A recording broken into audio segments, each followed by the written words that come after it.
Bonjour. Alors je m'appelle Judith, j'habite à Villeurbanne depuis quelques années déjà. Je suis illustratrice et photographe, mais là aujourd'hui j'aimerais plutôt qu'on se concentre sur mon travail de photographe. Alors c'était au lycée, du coup j'avais un pote qui s'appelle Simon, bonjour Simon, qui faisait beaucoup de la photographie, de la photo de tout type, et argentique et numérique, mais qui m'a introduit, en tout cas c'est le même principe, qui m'a introduit aux bases de la photographie, de la retouche, de tout ça. Le problème c'est que j'avais pas un rond, étant lycéenne à l'époque, j'avais pas un rond pour faire développer mes films, je savais pas comment me procurer un appareil argentique. Et c'est en fait pendant mes études supérieures que mon père m'a donné son appareil argentique à lui. Et que du coup j'ai découvert le développement, les différents types de pellicules. Le développement, je les faisais dans ma salle de bain à l'ancienne, en bloquant les toilettes pendant une demi-heure. C'était super pour mon coloc de l'époque. Et voilà comment tout a commencé. Je vais pas faire comme tous les photographes argentiques à dire ouais non mais la vraie photo elle est que argentique, parce que c'est pas vrai. Le seul truc c'est que je trouve que la photo argentique t'apprends vraiment ce que c'est qu'une image quand tu la pratiques. C'est-à-dire que maintenant, je veux pas faire la boomer non plus, mais maintenant t'as vraiment un accès à l'image, un accès à la production d'images qui est quand même vraiment très facile. Et je pense que la photo argentique amène un petit truc en plus à chacune de tes photos, parce que tu dois vraiment penser, comme tu as un nombre de poses limité sur ta pellicule, tu dois vraiment penser à ton image, comment elle va ressortir. Tu peux pas juste mitrailler et attendre qu'il y en ait une bonne. Tu dois vraiment penser à tous les paramètres de ton image pour peu que tu aies un appareil qui soit manuel. Puis aussi, je trouve que t'as une différence entre le bruit qu'on retrouve en photo numérique qui compose une image numérique et le grain qui compose une image argentique. Et c'est beaucoup plus intéressant, je trouve, de jouer avec le grain que de jouer avec le bruit. Je photographie beaucoup mes amis dans la vie de tous les jours.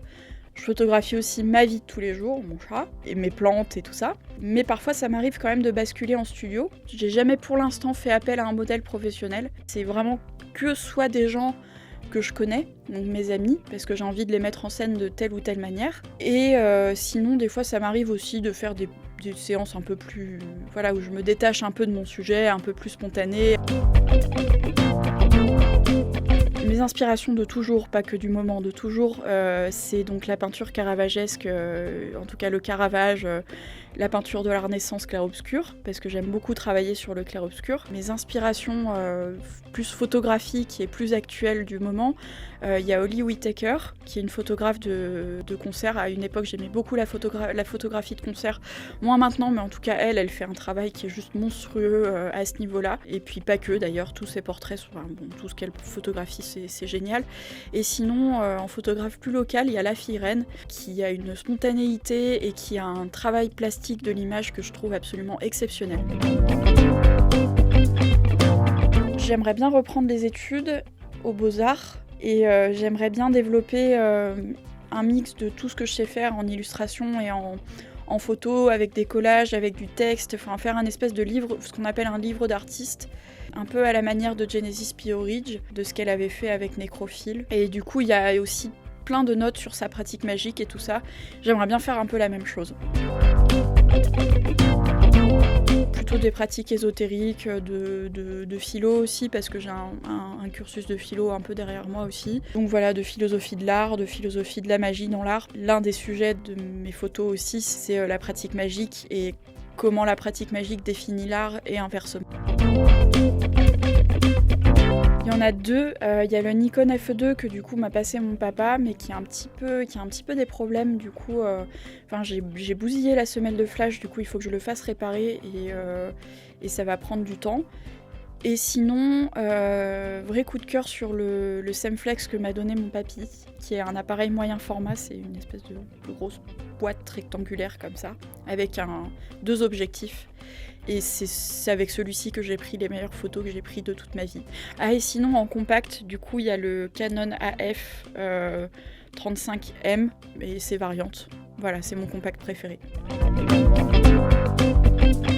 Alors ce que je binge en confinement, c'est Les Fêtes d'entrée l'accusé. Sniff, la dernière saison est terminée. Je regarde plus trop de films ni de séries en fait. Le dernier film que j'ai vraiment regardé, c'était pendant le dernier confinement, c'était Alien Crystal Palace de Ariel Dombal. C'est le dernier film qui m'a vraiment marqué. Il est space et il est très parisien, mais j'ai adoré. Alors c'est All on Raid des Mountain Goats. C'est sur un album qu'ils ont sorti pendant le dernier confinement, qui est vraiment l'album de confinement. Ça parle que du confinement. Et c'est super bien. C'est pas noir en mode oh là là c'est nul ce qu'on vit et tout. C'est vraiment genre sur une note d'espoir. Ça va être bientôt fini, dans 20 ans, on va en reparler, ça va être... on va y arriver, dans 20 ans on va en reparler, ça va être des souvenirs et on va en faire quelque chose de ce confinement. J'aimerais bien que tout le monde fasse de la photographie argentique. Mais bon, tout le monde n'a pas ni le temps, ni les moyens. Mais je pense que c'est à nous aussi, les photographes, de faire en sorte que, je sais pas, de faire des ateliers d'initiation.